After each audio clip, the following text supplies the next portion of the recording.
Pronto. Se eu não ativar meu áudio, vocês não vão me ouvir, né? Então, quais são os principais sintomas? Como que eu vou saber que eu posso estar com diabetes e não sei? A pessoa começa a ter muita sede, é um dos sintomas. Ela começa a ir com muita frequência ao banheiro, fazer xixi toda hora. Em alguns casos, a gente até observa formiga no banheiro. Formiga no banheiro, na região ali perto do vaso, é sinal que alguma pessoa da casa pode ter diabetes. Tá? Porque junta porque é doce mesmo, o xixi fica doce, por causa do excesso de açúcar no sangue. A pessoa apresenta cansaço, fraqueza. Na diabetes tipo 2, a pessoa apresenta uma fome exagerada. E qual é o grande problema do diabetes? A má cicatrização das feridas. Pessoa que tem diabetes, como aquele açúcar está no sangue, na hora de cicatrizar, fiz um corte que normalmente em uma semana já ia ficar só aquela cicatriz leve, vai demorar um mês para fechar. Então, a pessoa que tem diabetes, ela tem uma cicatrização péssima. Qualquer machucadinho, uma cutícula que você tira numa pessoa diabética, pode se tornar um problema enorme e pode levar até amputação de membro. Porque a cicatrização dela é muito ruim. Então, a gente tem que estar sempre atento aos primeiros machucados, aos primeiros sintomas, tá? E qual que é os sintomas da falta de insulina, então? Mulheres vão apresentar infecções vaginais muito recorrentes, tá? Os homens vão ter problemas sexuais. E aqui, quando a gente estiver falando sobre o Viagra, sildenafil, a gente vai ver que muitos pacientes que fazem uso do Viagra são homens diabéticos, porque eles vão ter uma disfunção erétil, tá?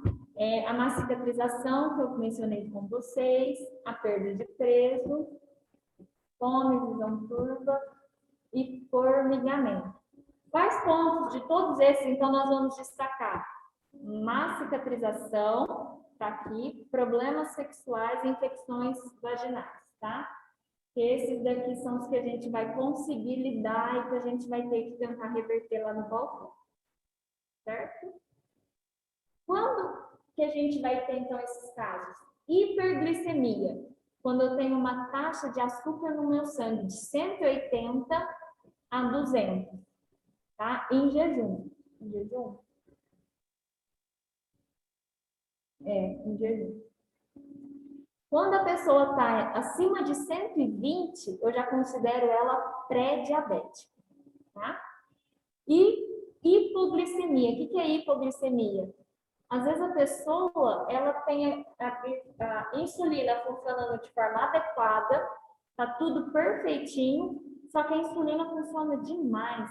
Ela abre tanta porta, entra tanta glicose na célula, que não sobra nada na corrente sanguínea.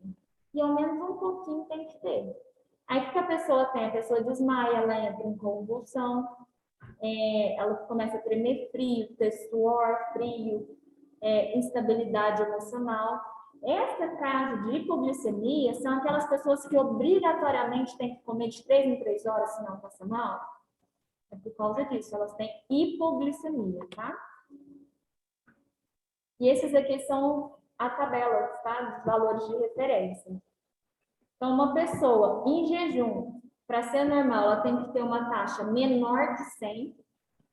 Porém, se for menor que 60, eu já considero que ela é uma pessoa hipoglicêmica. Ou seja, ela vai precisar se alimentar de 3 em 3 horas. Entre 120 até 130, mais ou menos, eu considero uma pessoa pré-diabética.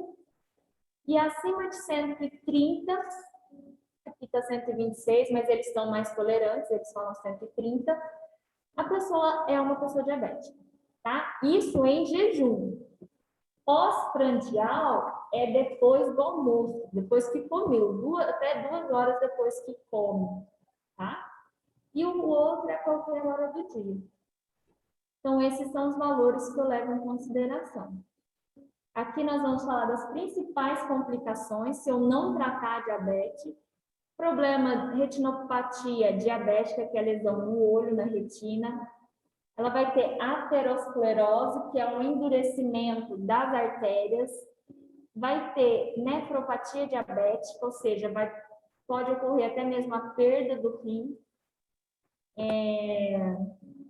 O pé diabético, quando a gente estiver falando mais lá na frente, eu vou voltar nesse assunto dos pés diabéticos, que são essas úlceras, essas feridas que acontecem nos pés que não cicatrizam, e se não for tratado, leva a amputação. Pessoas diabéticas amputam muitos membros, tá? Muitos membros não, mas ela passa por isso com mais frequência. A pessoa pode ter infarto, infecções recorrentes e a hipertensão que lá acompanha, tá? Esses aqui são os aparelhos. As meninas que tiveram aqui na outra aula, a gente não viu o aparelho de glicemia, tá? O aparelho a gente vai ver então na próxima aula, a gente vai falar dele, tá? Vocês venham então que a gente faz aula prática com os aparelhos. Eu vou explicar para vocês como que eles funcionam, certo? Hoje a gente já vai fazer para o pessoal que está aqui. E na próxima aula nós vamos falar de um tema clássico, higienização das mãos, e uma área de atuação que vocês às vezes não se apercebem, né? E está muito em alta, está contratando muito, que é a farmácia hospitalar. Então nós vamos falar para vocês saberem como funciona, como que é a farmácia dentro do hospital. Vocês podem trabalhar lá dentro também, nós vamos falar sobre isso na próxima aula, certo? Então é isso, meninas, online, alguma dúvida? Tudo certo? Ju, Jéssica, Carolina, tudo ok? Tudo ok. Então tá bom. Meninas, ó, fiquem com Deus, se cuidem, tá? E na próxima aula eu aguardo vocês aqui então para a prática. Ok, tchau, boa noite. Beijo. Ó, não esqueçam de responder o formulário, tá? Daqui a pouquinho eu tô mandando para vocês. Ok. Beijo.